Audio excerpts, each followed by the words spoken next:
Hi, this is Dan Sullivan. I'd like to welcome you to the Multiplier Mindset Podcast. In the next episode of Multiplier Mindset, this was really fun watching the husband and wife going back and forth.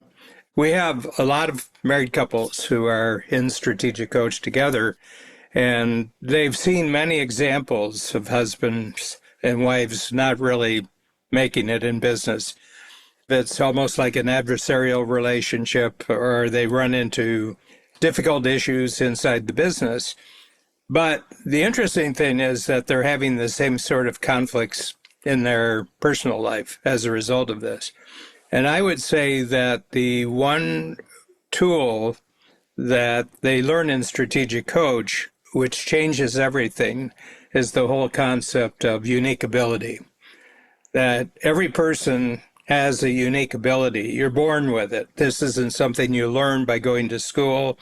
It's just the way that you take action to get results. And we're different from each other. So in our case at Strategic Coach, this was started with a husband and wife team. So my wife and I have created Strategic Coach. And the way that we look at it is that we have a theater, a live theater. Babs Smith, my wife, she's in charge of the whole theater. She's in charge that everything in the theater actually works, how the theater markets itself. And I'm responsible for creating what's on stage. I'm creating the performances. We've grown 250 times since our very first year. I used that as a benchmark. I said, how much did we make in the first year? And it was the most we had ever made. And now we're 250 times that. What I loved about the conversation between Kerby and Cristina in this episode is that they each are taking 100% responsibility for who they are at their best. And then you have best and best actually creating teamwork with each other. The other thing about it is that I got this enormous sense of a passion for learning. They love learning new things. They love seeing new ways to look at things better, to hire better, to have very skilled people who are also in their unique ability inside their company. And I'm sure it looks that way outside their company too. You know, entrepreneurism is a very, very interesting choice in life. Okay. And my experience is that it starts very early, like at 8 years old, that the entrepreneurial individual starts focusing on things that don't go along with the crowd. It's not necessarily money, but they're just interested in activities and in topics and in various other ways of looking at the world, and they keep developing. And sooner or later, they're hard to hire because they've got their own very, very strong views about how to take action and get results. And so entrepreneurism is basically what you do. And the other thing is, it's a life sentence that once you decide to be an entrepreneur, you disappear from the job market. You have a hard time explaining, hey, where did you work for the last 5 years or 10 years? And you don't have an answer for it because you were an entrepreneur. So I always tell them, just recognize that this is the way you're going to be for your entire life. And it all comes down to teamwork with other people who are uniquely talented. I just love what Kerby was talking about. They had a $16 million company that would have been successful going forward, but it wasn't great. And he said, I'm not interested in good, I'm interested in great. So if you think about that you're performing in the best possible way for yourself, but you're also in a business that really rewards you for being your best possible self. And then you have that between two people who are the owners, and then you have that same relationship between yourself and everybody who's part of the team. And what you notice is that that starts working in the market too, that you have customers, you have clients who are also motivated in the same way. And they're looking for just working with great people. They're looking for creating great new things. And this is what Strategic Coach is all about, And all this is about not just your entrepreneurial life, but it's about your entire personal life. Okay, that everything fits with everything else. Everything reinforces everything else. So I'm just so delighted that Kerby and Cristina were willing to tell us some of their experience so that we could share it with you and share it with all the other entrepreneurs. We've created a tremendous philosophical school. It's like entrepreneurial philosophy of just recognizing that you've chosen a totally unique way of going about your life, and that there's a community and there's a structure and there's a whole system that totally supports you in doing this, is what Strategic Coach actually is. Okay, well, I'm Cristina Edelstein, married to Kerby Skurat here. We're in Plymouth, Minnesota, and I primarily focus on our real estate team. So we have a real estate team, one of the larger ones in the Twin Cities area. Yeah, Kerby, as Cristina just mentioned, we've been building our real estate business since 2008. I started then, and Cristina joined in 2010. Since then, we've started a home building remodeling company. The remodeling one I sold, and then out of that came just a home building company that I brought to 20 million in revenue, which was sweet. Then we shut that down because of a number of reasons. Coach helped me think through that. We launched a software business out of our real estate team, which is now expanding and growing into a bunch of different states. And last year, just by way of thinking about some of the tools that Coach uses, like the triple play, I started the hard money lending business, and that hard money lending business has gotten to $1 million in revenue, and I think I'll net $400,000 this year, second year in business. So Coach has helped inform a lot of our thinking entrepreneurial and helped us produce a lot of good ideas and a good profit. And yeah, we're just crushing it. So it's awesome to be doing this podcast with you today. Well, I actually met Kerby because he was dating my roommate originally. They didn't work out. He stayed friends with everyone because everyone thought he was great. And then I was about to move to Africa, to the Democratic Republic of Congo. And then he asked me out because at that point, then I guess he figured, I better ask her out before she moves away. So we basically started dating a month before I moved. He was working at General Mills at the time. And I'd been working for a local nonprofit doing economic development. So working with entrepreneurs, but mostly low income immigrants, just rooting for the guys that are struggling, ladies that are struggling hard. So that was great. And I loved it. So when I moved to the Congo, it was a program there that was helping women that were victims of sexual violence and other things like that at a hospital. But it was actually another economic development program. So I've always kind of had this business interest side of it. So I did that for a little over a year. Right after I moved there, Kerby decided he was tired of working for corporate kind of stuff. So then he's like, I'm going into real estate and I'm starting this 2 other companies unrelated entirely. And he's like, I'm going to use all my 401k and savings, every penny I have. So, and I got that call, I feel like it was within a month of having moved to Africa. And I was like, well, I guess this guy's an entrepreneur. And if he's going to make it, something will work out. And if not, I don't know. I wasn't very vested. So I was like, whatever, But I think I knew what I signed up for, I guess, at that point. So real estate is the one that worked out. But he flew out there to Africa, and then he surprised me. I didn't know he was coming out. So he arranged this whole thing with my roommate. And for the record, this is a war-torn zone. So you have to, a long travel through Europe and Kenya, and then finally Rwanda. And you have to take a bus ride through the mountains in Rwanda. And then someone has to take you across the border. He did all that, which is pretty admirable. And my roommate managed, and we shared a car, shared a room with no electricity, so there's no space. Somehow she managed to smuggle him in and have him at a nice restaurant, and she managed to get me to show up there looking nice.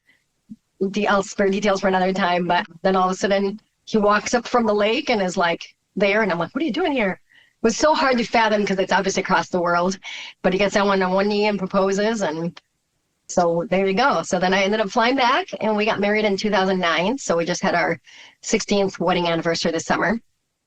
Yeah. So after General Mills, I went and did commercial real estate for a year, was mentored by a very amazing entrepreneur, kind of gave me a lot of thinking and clarity around what I didn't stick with him, but I left and did residential real estate. And it was 2008. The market was in free fall. I was doing short sales and all that, but just kind of started reading a book by a guy named Gary Keller called The Millionaire Real Estate Agent. And very similar to Coach, it takes you through a process to kind of climb a ladder and build a team and whatnot. So I started thinking about building that, and I got to solo agent, building building the thing. And I was talking to Cristina after we got married, 2009. First year I did 13 homes, and then 24, and then 27. And by that year, it was towards the end of the year when it usually slows down. It wasn't. And so I was saying, hey, I'm going to either have to hire somebody to help me, or you should get licensed and we should do this together, which usually is a way to get divorced. You go into business together, and it hasn't happened yet, but we're still hanging on. Not yet, never. Yeah, ever. But started doing that, and we went to 60, 120,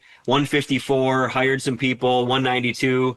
And now in 2025 here, we're right now sitting at 867 pending and sold for the year. So should be about 10 million in revenue is the first time we're going to hit 10 million in revenue, which is pretty crazy for our real estate practice. And then that's outside of the hard money or the software stuff that we've got going on. So it's a really cool story, and it really has a lot to do with just putting in other people's great ideas. Coach being one of them. We're an EOS company. We've been on EOS for a decade. I know Gino Wickman is Attraction, and he was in Coach. And so there's a lot of just that internal like thinking that happens. And we've just been putting good ideas in place, and every quarter making better improvements to the business. And that's kind of where we're at today.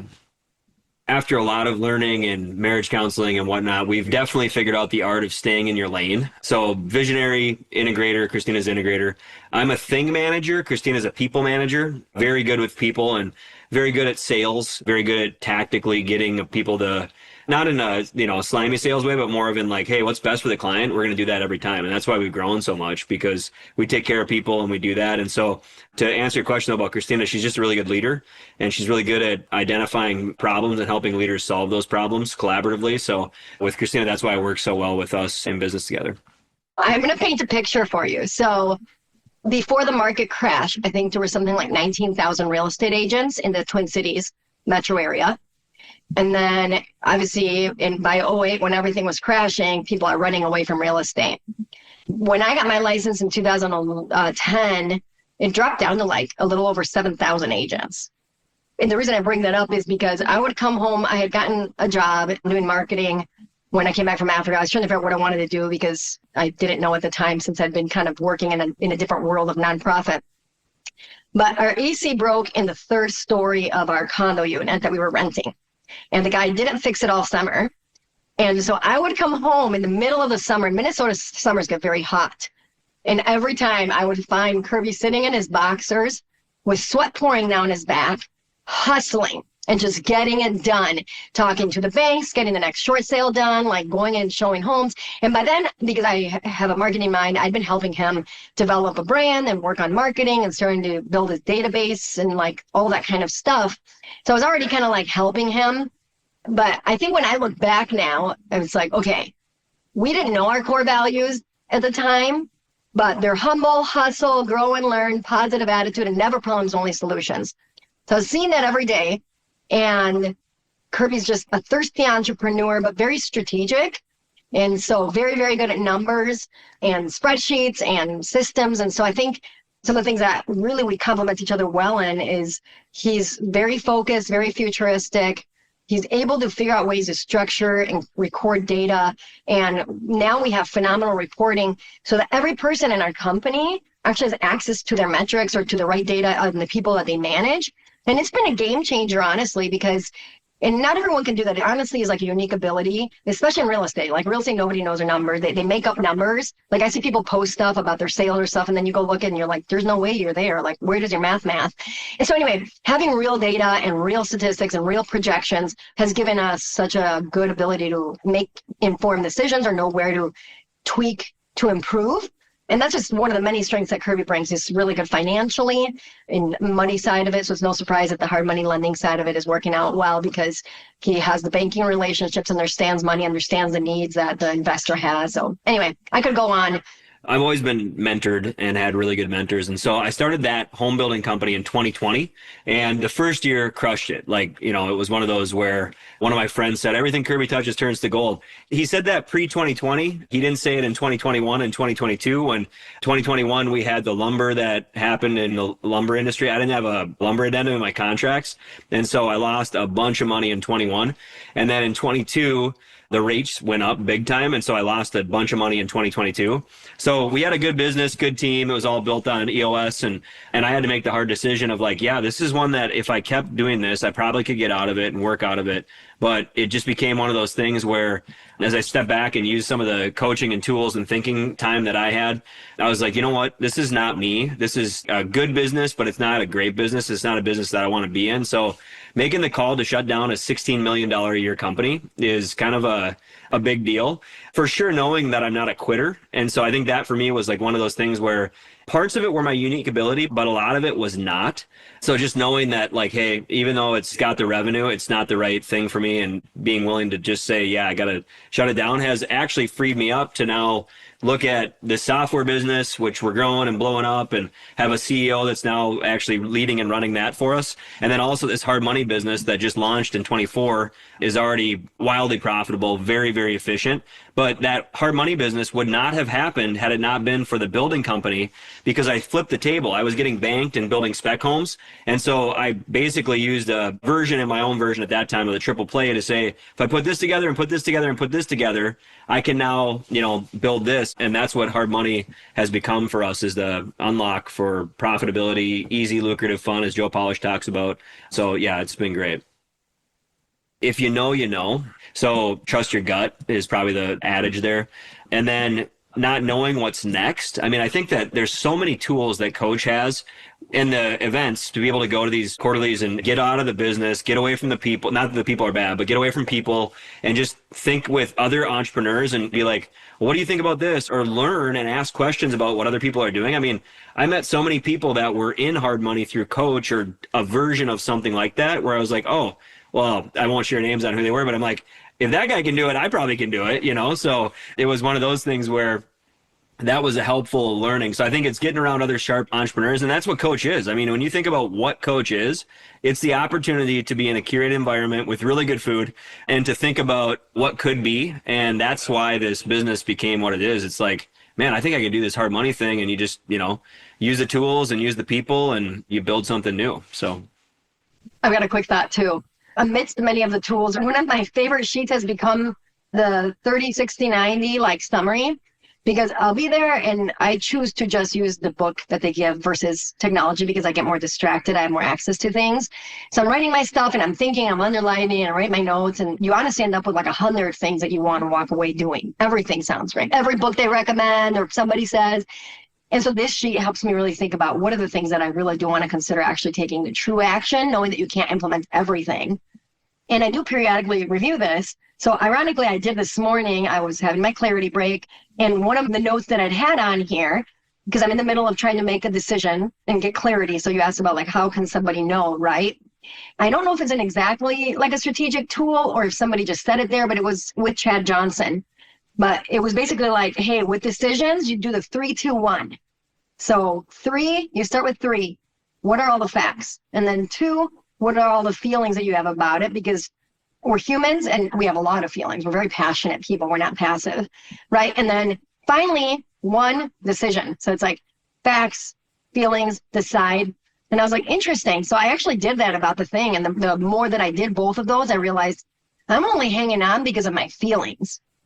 In this case, it has to do with a who, right? But at the end of the day, you're if the facts aren't aligning, no matter how much my feelings want to root for something, or I feel attached to it, or I'm afraid of the consequences, the decision actually became really clear. So the point is, with strategic, there's so many tools like that help give that clarity.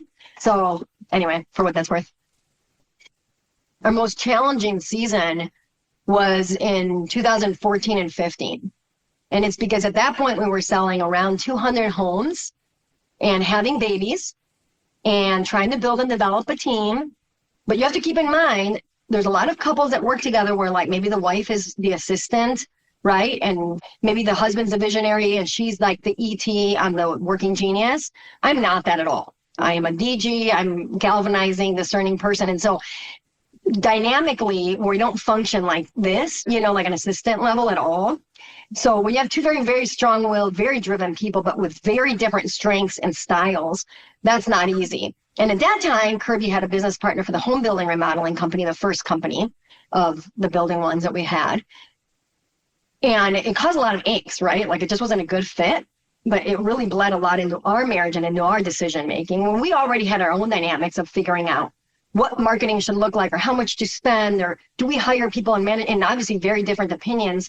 him as a thing manager and me as a people manager, very different. So we ended up in marriage counseling, aside from also coaching with other stuff, but we actually, out of choice, we still go to marriage counseling. We joke marriage enrichment because she's tried to kick us out, but we're like, no. I mean, honestly, if every person, but especially every entrepreneur, if we give ourselves the gift of getting help at other levels, we will grow towards becoming the best versions of ourselves. That was probably our lowest point in our marriage and in our business relational dynamic. Like, I kind of look back and I'm like, I don't know how anybody worked with us. Like, we had conflict. Some of our business meetings weren't great. And so we've learned and grown a lot. Like Kerby alluded to earlier, like understanding each other's lanes and understanding each other's expertise and strength and when we can respect each other and how we can honor each other's strength. And now I feel like we do. It's a gift to feel like you've got it, right? Like you're passionate about your perspective, but if we can't listen to each other, we're not actually going to make the better ones or always be fighting. And then you end up with a far better thing all in. And then the other thing was, do you want to be right or do you want to be loving? Obviously useful for marriage, but I think even in general with your employees or teammates or business partners, it's like asking ourselves that question, do I want to be right or do I want to be loving? And both of those, I think, helped us through that season. And we continually use those kind of as a foundation of our conflict resolution or working through things. So we have a real estate business is our main one. The hard money lending business is kind of a cash driver. And then 2022, we started a software company that we've now raised outside capital for, but we funded that ourselves until August of this year. So we put a significant investment in that one's still burning cash, but we're growing and expanding rapidly. And then we have our rental portfolio that we kind of use. That's really a bank account because a lot of that is paid off real estate that we use as a line of credit to fund a lot of our hard money lending practice. And then we no longer have the home building companies. Yeah, home building is done. Hold one and close the other. And then as a visionary, I've got like 6 that I'm ready to start when I find the right who. So Who Not How has become the jam. I get into trouble, and this is maybe for those at home. If I don't have the right who, it shouldn't be. It just can't be going until the right who comes. And so patience is my problem. I've already got it built. It's already done. It's just I don't have the right who, because if it becomes me, everything goes sideways at home. So that's the other learning for those at home is like, you got to have the who if you're going to build something. So, yeah. And it comes back to what I talked about earlier, like thing manager, people manager. So for me, one of the ways that I'm growing a lot is just through the people development side, like actually being willing to have those hard conversations. So hard conversations are like people conversations are my biggest challenge. If you give me a spreadsheet and you give me a business idea, I can build a pro forma. I've become a billionaire on spreadsheets. I'm a billionaire on the spreadsheets that I built. So I'm really good at that side of the equation. The people side is the hardest challenge for me.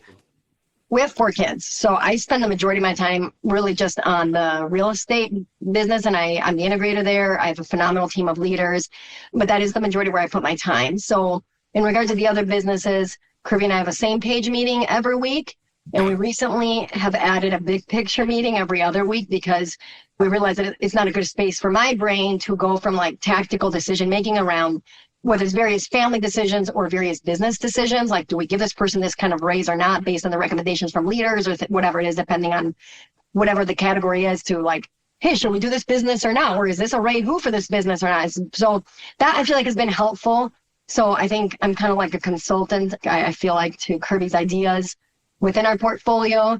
And, this is the current stage in life. I'm sure once we don't have kids at home, we'll figure out what that looks like. But I think regardless, in the past, I used to think, when our kids leave the home, I'll just grind more like I did before. And now I'm like, why would I ever want to do that? I want to be able to create great pathways for people. And I want to live in my unique ability. And I want to be able to enjoy my kids and my husband and vacations and our church and contributing to life in different ways. So I don't know that my work hours are going to change dramatically as much as I think we're going to continue to grow in our strategy and intentionality, right? Like, so even just this last week, we were kind of working on a little bit of a formula for ourselves on business ideas, but is it kind of like fitting these things as plus minuses or minuses, or in these other categories like yeses or nos? Kind of like EOS has right person, right seat, but for business ideas, we didn't. But I think it's helpful to kind of have that to be able to filter through so that whatever we're choosing is kind of elf and life-giving. Like I look at Kerby, it didn't matter that the building company could have made a ton of money.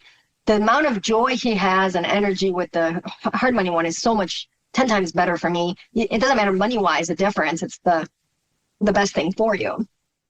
And then going back to your question about how do we do it all? So the who, not how method is actually translated into our personal lives as well. So we have 4 kids. So we had a nanny that watched our kids and she was extremely helpful. But after our kids were now all in school, we kept her on part-time fractionally to help us with certain things that we need to have get done. And they're not, we use kind of dollar productive versus non-dollar. They're not dollar productive for us to do. For her, it's an employment and she loves it, right in her unique ability. But for us, it's not what we should be doing. And we want to show up for our kids when we get home versus like having to whatever. So I love coming home and she's got the meal prepped and things like that. I want to help my kids with their homework, talk about their day, help them problem solve that. I don't want to be like too busy because I'm chopping onions. Some people love cooking. I cook out of need when I have to, but I want to hang out with my kids. So that's the household side. And then like I've got a guy that once a week, he's a handyman. He just shows up and takes care of the list for the week. So I don't have to think about it, because if I don't have somebody do that, I do that, or I'm thinking about it or whatever. And so it's just a way for me to just put all of it on a sheet. Him and I share a Google Sheet. I record a Loom video. I give him direction for 2.5 minutes. And I'm like, all right, man, let me know if you have any issues. And that's been the process. So it's like the delegate and elevate, who, not how, for us to be able to get our stuff done and get our life done. It's been real good. So from the day we got married, we've never owned the TV, never watched TV. So we will watch an occasional movie. And before everything was available easy on apps, we used to do like workout videos. But that's, I think, people are like, how do you do it? Well, you save a lot of time if you're not watching 2 or 3 hours of TV a day. And that's the way we're raising our kids too. And, everyone makes their own choices. But I think there's more time available. It's just about how we use it. Everything's a choice.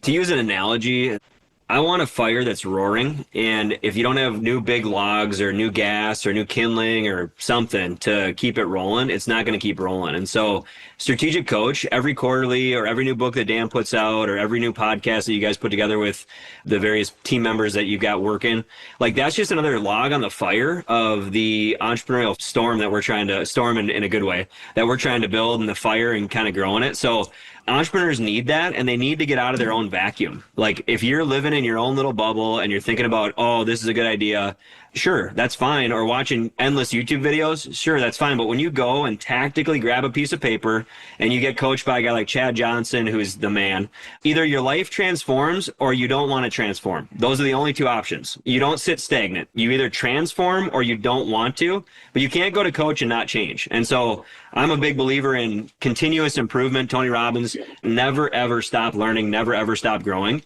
Because as soon as you do, you die. I read a quick blurb this morning about Clint Eastwood. He's 95 years old and he's still making movies. He's not quitting. Dan Sullivan is Clint Eastwood. He is not quitting. He shows up every day and he delivers, over delivers, and he consistently finds other people to help him over deliver. This community is super rich. It's like off the charts rich. And it's because Dan started something back in whenever it was.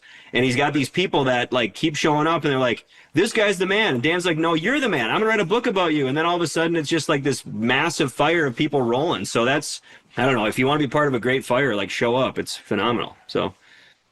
Yeah. When we first started, we would go to a lot of real estate specific ones, right? Like real estate specific coaching events or programs, and they all have their merit, industry specific things. But at some point, Kerby and I realized we're entrepreneurs, not realtors, and there's a big difference.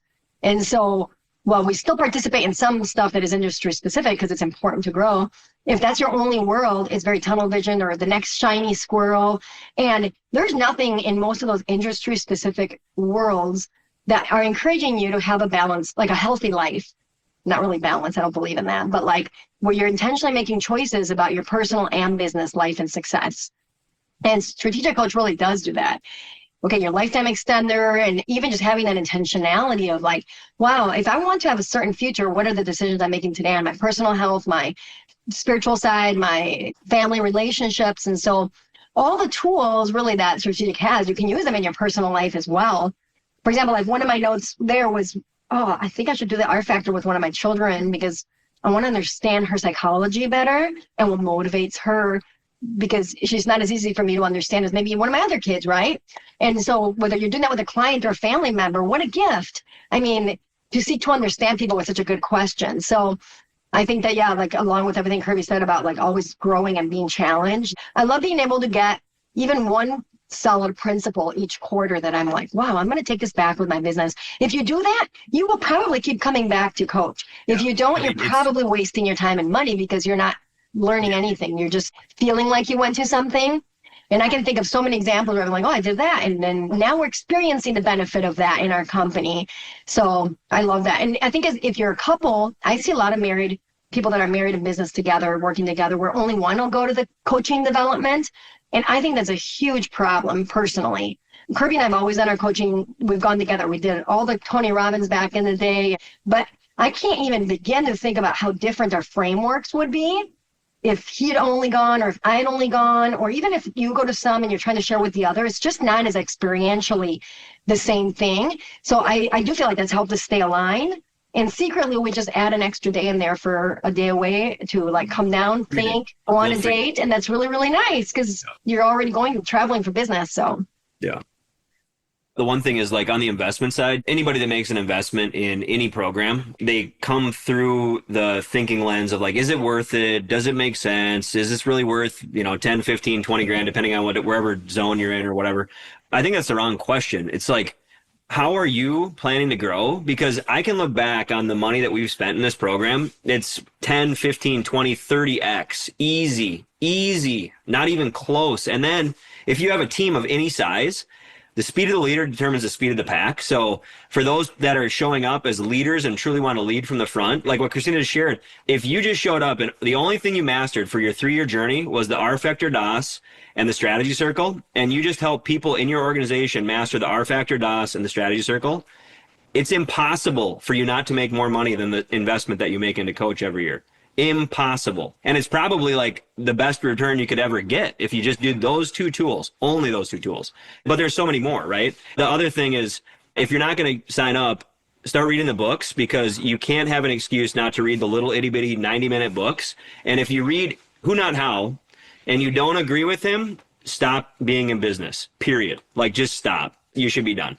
So for what it's worth, I'll leave with that. Or you're just self-employed, which is different than being an entrepreneur, right? Yeah.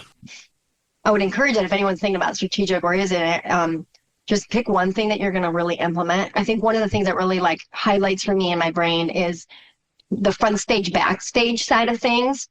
Absolutely. Because when we did that whole exercise, I realized, wow, our front stage with our clients is off the charts, but our backstage, the front stage to our agents, to our internal team, isn't really at the same level, and why would they not be, right? So I came back with a vision, and it's a super clearly mapped out process in pathway, in vision, and development of all types, not just real estate, right? So I do like a start with your why training with them, really get into think deeper, things like that. But our retention is amazing now. We still have turnover of the people that end up not being good fits. Like, you can't always just know if they're going to be culture fits or if they're going to do the job till they start. But our retention rate on people we want to keep is super high now.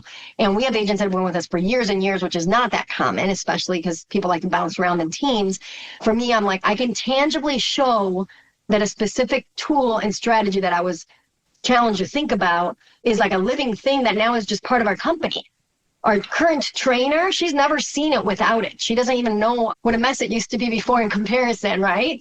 So I don't know. It's exciting to think about that. And it's exciting, like Kerby said way earlier in the conversation, but every time there's something new, every time we go back. So it's like, well, what am I going to learn this time that I wasn't thinking about? Like, the last thing I was thinking about was my front and back stage when I showed up in Chicago that time. But like, what is going to happen when we go in December now? And what am I going to learn? And what thing am I going to be able to do that's going to help our businesses, our people, our life be better?